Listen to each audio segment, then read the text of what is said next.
ai phobak chawi khai mamang lai dagi ni ai gi ming konje mo ibeni mi gi tang ahum pung nungthin gi pung ani muk taram madra dai du da ai hakchang am da na phamung da tummaga lei torbung bazar da lele sat le haina hana dagi jo ai adum tai adu jo ai adum isangam da bani na tummaga lei koi gi torbung bazar sida kangsi yam yere kangsi yam yerak ba sida kai dawra jano torbung je kangsi yam yena sen thoga yengwa matamda khoi kuki sinau mayam nina khoi gi angang macha chahi tara manga muk sura dara karino adwai gi mi sing je khoi je aina torbung je kainom tawre khoi thok silawana khoi gi sangam da bedagi khoi thokle mi manga taruk aduga sigi khoi kangbai bazar sida khoi leire adagi di heta moi gi angang macha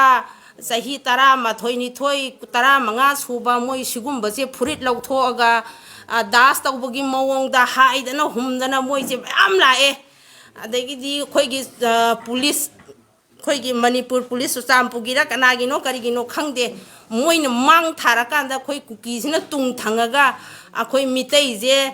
tear gas kaptana talae akhoi je adai di akhoi mayam sina upai leite akhoi saigi di nongmai ju leite amta thang jo thoba leite aduna akhoi je sorok tagi nung khulle nubi akhoina moina tear gas kape akoina nung paraga moida lange adai adu ngamdadana khoi ja adum chelakpadagi langna dana chelakpadi khoi phojakhai bazar yaure phojakhai bazar yorokpada khoi gi manipur gi police nupi police leirammi manga tara leirammi moida khoi hai noi risi noi kai gi noi yeng leiri di hai ada moina as akhoi da kapagi pawat pi de hai police na so hai adagi di siphai na so hai pawat pi de hai adagi di akhoi gi ichilina mayam la hai tai ai adu moirang da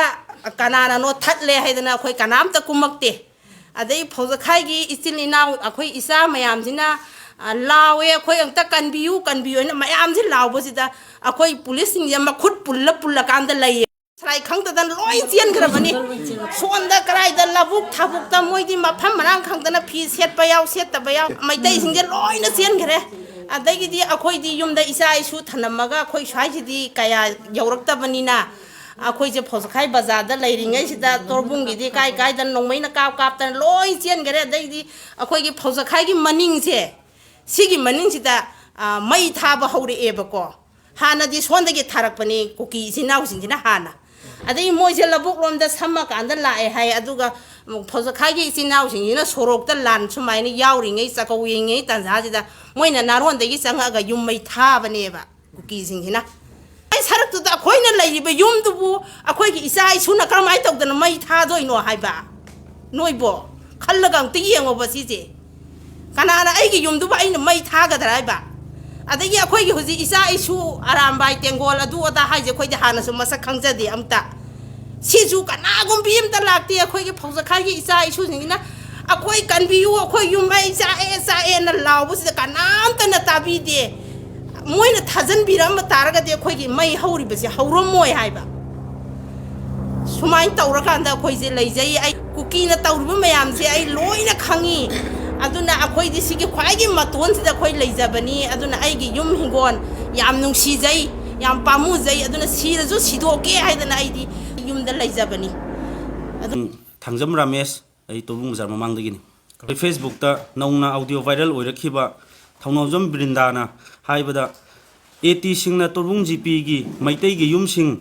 koi mai thabani haiba wafam adu yumpham yaudaba aranba wafam ni aduga maitai sing gi yum mase khoi kuki miscreant singna mai thakhibani ai torbung praja miyam na sakhini isamangna imit na fau ujahui aduga kari karamba manam proof evidence laibadagi no khoi maitai gi yum sing asi eti na mai thabani hairibano asuklu ruba chiraba tanja asida manipur praja miyam da mana lan khannaba honariba sikari gino masi hainaba ma kuki singdagi ma paisa kyam charui tasengna hairaga de khoi masi thamoi songna nuaite megi date ahum dagi ngasi fawda ma khoi torbung GP da amu phau laktaba mana karamba ground no eti na maitai gi yum sing mai thai haribano AC room da leiraga victim oiba praja miyam da lana sandukpi gano aikhoi masel gi marakta khaibum tanaba aranba propaganda tawbuse tokpiro torbung GP gi praja